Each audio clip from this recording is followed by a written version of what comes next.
परंपरा के अनुसार हिजाब पहनना अनिवार्य है तो हिंदू लड़कियों को भी दुपट्टा और घरेलू महिलाओं को घूंघट का भी रिवाज है। अब आवारा लोगों को जुटा करके नशे के दम पर, कुछ पैसे के दम पर खाली हिंसा करा करके शासन सत्ता पाना, ये भारतीय जनता पार्टी का मूल उद्देश्य है, ये सोच है, ये नजरिया है। कुल मिला जुला करके देश के बहन बेटियों को आबरू और नंगा मत करो भाजपाइयों।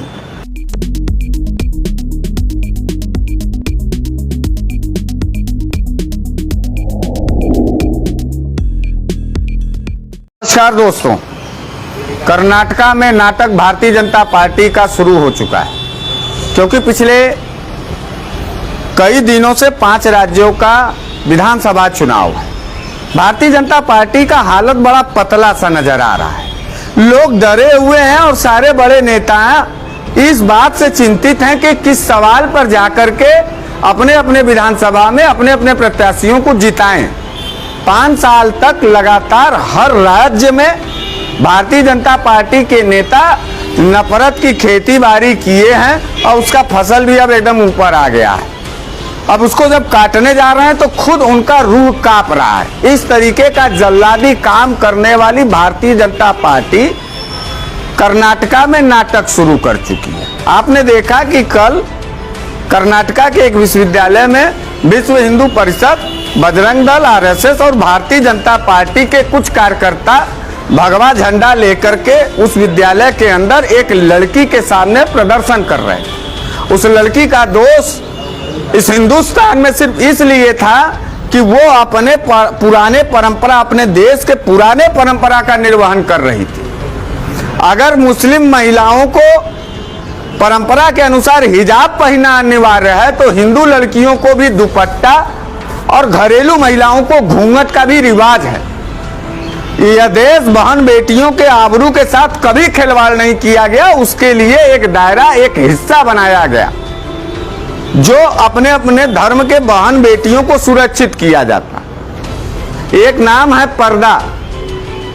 आप इस बात को समझिए कि पुराने लोग इस देश में कहते थे कि घर के डेवड़ी पर हमेशा पर्दा होना चाहिए, भोजन पर्दे के अंदर होना चाहिए, बहन बेटियां पर्दे के नीचे होना चाहिए और धन धक्कर जो है, रुपया पैसा, वो भी पर्दे के पीछे रखना चाहिए। ये हम नहीं, ये देश की परंपरा, बुजुर्ग और कहावत कह रहा। लेकिन ठहरे एकदम बिन बुद्धि के व्यक्ति, परंपरा नाम की कोई चीजें नहीं है और सारे बहेला लोगों को, बहेला मतलब आवारा लोगों को जुटा करके नशे के दम पर, कुछ पैसे के दम पर खाली हिंसा करा करके शासन सत्ता पाना, ये भारतीय जनता पार्टी का मूल उद्देश्य है, ये सोच है, ये नजरिया है।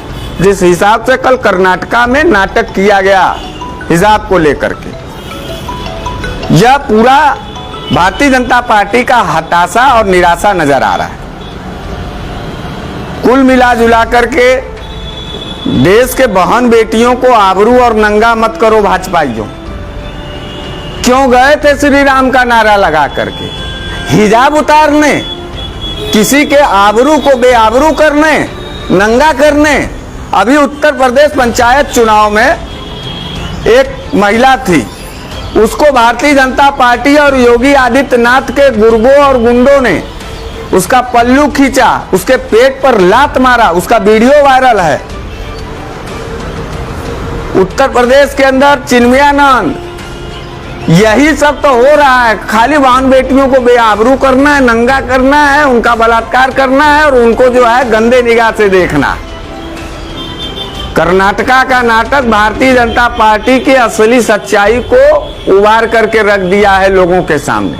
अब मर्जी आप लोगों की है कि कम से कम क्या कहना है। अब तो रोटी के लिए भी नहीं लड़ पाए, रोजगार के लिए भी नहीं लड़ पाए, सुरक्षा के नाम पर नहीं लड़ पाए, मांगी शिक्षा के नाम पे नहीं लड़ पाए। अब का बहन बिटिया को भी बेआबरू करने पर ही बेआबरू कर देने पर भी चुप रहोगे देशवासियों? अरे इनका क्यों गुंडई हम लोग सहें?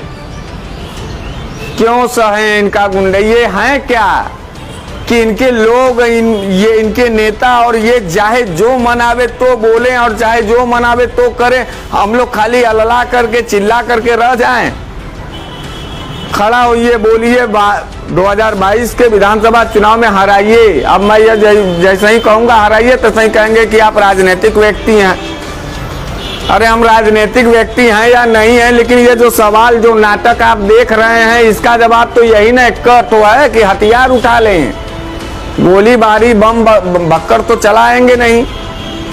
कोई बहन बेटियों को नंगा करने के लिए इतना बड़ा प्रोटेस्ट हो रहा है और देश का प्रधानमंत्री बोल नहीं रहे हैं, जिसे लग रहा बहुत छोटी चीज है। देश के प्रधानमंत्री नरेंद्र मोदी को बोलना चाहिए था कर्नाटका के इस भारतीय जनता पार्टी के कुकृत्य के खिलाफ, बहन बेटियों के समर्थन में, चाहे वो हिंदू का बेटी हो, चाहे मुसलमान का बेटी हो, चाहे सिख का, चाहे बहन बिटिया तो बहन बिटिया ना। और मैं इस देश के बहन बेटियों से भी हाथ जोड़ करके एक निवेदन करना चाहता हूं।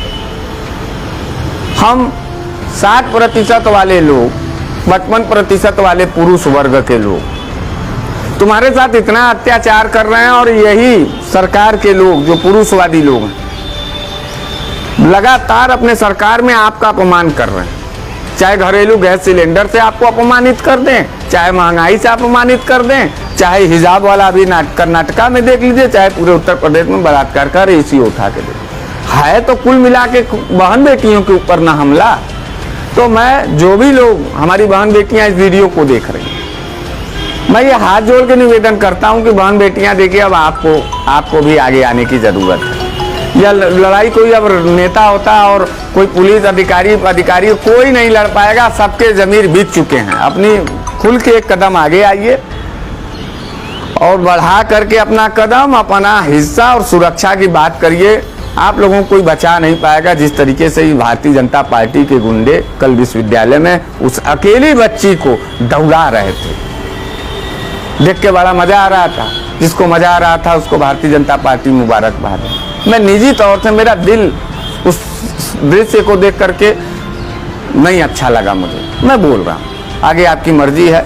वैसे एक बात और भी बता दें, मैं बनारस के अंदर इन्हीं सब सवालों पर 388 उत्तरी विधानसभा में वाराणसी की सीट पर विधानसभा का नामांकन करने जा रहा हूँ। अगर आपको मेरी लड़ाई अच्छी लगी हो, मेरी बात कुछ भी नहीं हम किए, तो कम से कम एक बात यह है कि नहीं, हम किसी को जलील नहीं किए, अपमानित नहीं किए, प्यार मोहब्बत की बात करते रह गए, लोगों से हाथ मिलाते रह गए, मुस्कुराते रह गए। अगर आपको मेरे जैसे कैंडिडेट की ज़रूरत और हमको प्यार देने का अगर आपका मन हो, तो आप आइए हमारे 388 उत्तरी विधानसभा में। हमारी सम्मानित मतदाता लोग हैं उनको बताइए और हमारा साथ दीजिए। हम इस लड़ाई को आगे भी लड़ेंगे अगर आपका साथ मिलेगा। इसी उम्मीद के साथ जय हिंद, जय भारत, जय बनारस।